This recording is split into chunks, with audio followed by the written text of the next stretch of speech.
Hey everyone, this is Aisha Earningwali, and today I'll welcome you all to my TED Talk review. I hope you all are having a great day, and today I watched wonderful video of Shugata Mitra, and the topic is the future of learning. Shugata Mitra is an Indian computer scientist and educational theorist known by his well-known experiment Hole in the Wall. He gave us concept of this experiment and performed in India. So I'm gonna talk about on this experiment and about his TED talk. I watched the TED talk of Shugata Mitra, The Future of Learning. I'm going to review this topic. Hope so you all are like it. In this talk, Mitra talks about how learning is changing in our world, especially because of technology. He says that the old way of teaching, where the teacher stands in front of the class and gives instruction, is not enough anymore. This made me think a lot because we usually imagine learning only in the classroom with teachers and textbooks, but Mitra shows that learning can be very different. In this part of the video, Shughata Mitra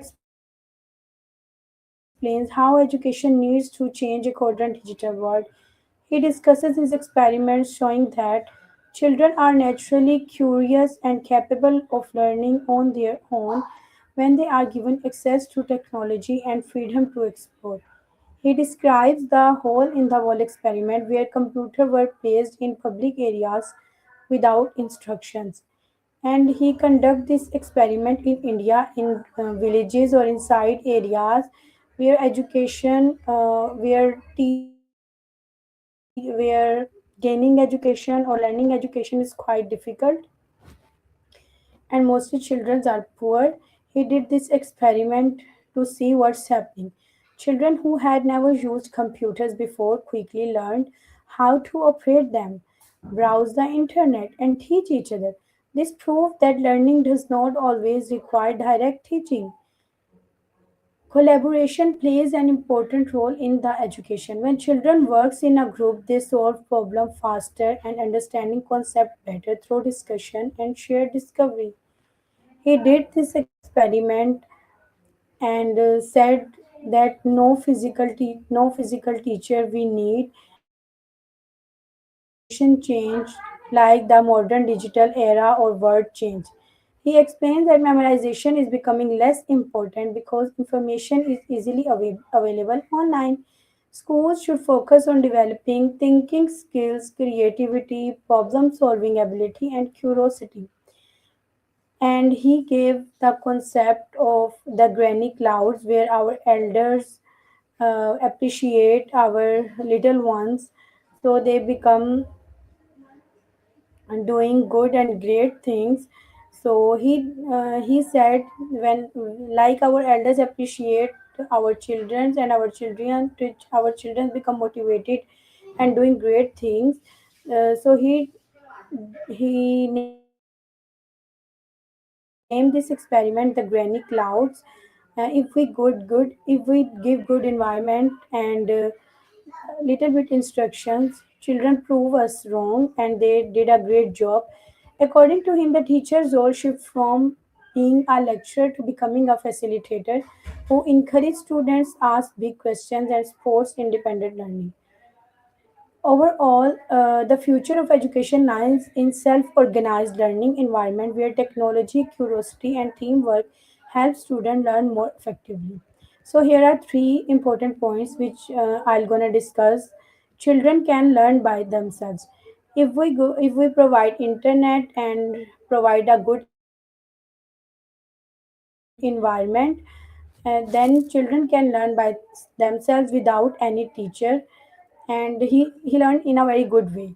And the second point of role of teacher will change in future. Like technology becomes more popular in the people, everyone knows about the internet, the computer, how to operate them. So in future the teacher's role will change. He becomes a facilitator to encourage students and provide and tell the students how to think like in a big way. And the third point is learning through curiosity and collaboration. Sometimes we see when people work like in a teamwork, and the teamwork is gonna be very good, and they become motivated each other to learn effectively. And he gave the concept of school in the cloud. When he wins the prize in the TED talk about the future of learning, all the money which he gained in the prize, he built TED schools.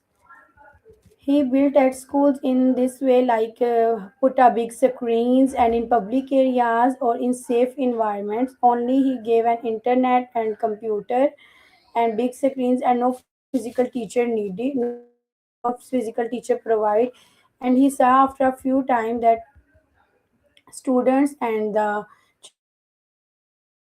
children's learned effectively. He said that introduce the internet as a formal subject in school. This can be learned but not taught. It changes too fast.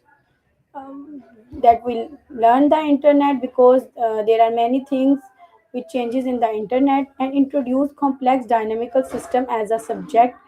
Uh, he said divide existing curriculum into three parts, which is necessary for like feels good to know and only for exams, and allow the use of internet during examination, because you don't need to know how to tell the time without looking at a watch. He said that he did not add the concept of our old system, our old study of become cramming or memorizing the things. He said that we use internet for gaining information, for how to use internet. So he said that allow the use of internet during examination. I would say this talk was inspiring because it shows hope for a better education system. It can encourage us to trust children, give them tools, and let them discover knowledge themselves. I feel that this approach can make learning exciting, meaningful, and enjoyable. It is not only about textbook, exam, or marks anymore. It is about developing curiosity, problem solving skills, and creativity. I really enjoyed watching this talk, and I think it can inspire teachers, parents, and students to think about education in a new way. All and thinks about education in a new way. So I'm gonna tell this thing. In my opinion, sometimes we did not accept change, but change in a good way is a very good. So our curriculum should also be changed. Study pattern would not work in a new digital world, so it is necessary to change the curriculum and teach students in a way like the world is progressing, or in a way that students can learn very good things or survive in a society like the other countries which people survive in the society. So I end my talk. All right, everyone, that's all from my side for today. I will keep listening to more TED Talks like this. I hope you liked my review. I'll see you in the next episode. Till then, signing off. This is Aisha. Allah Hafiz. Bye bye.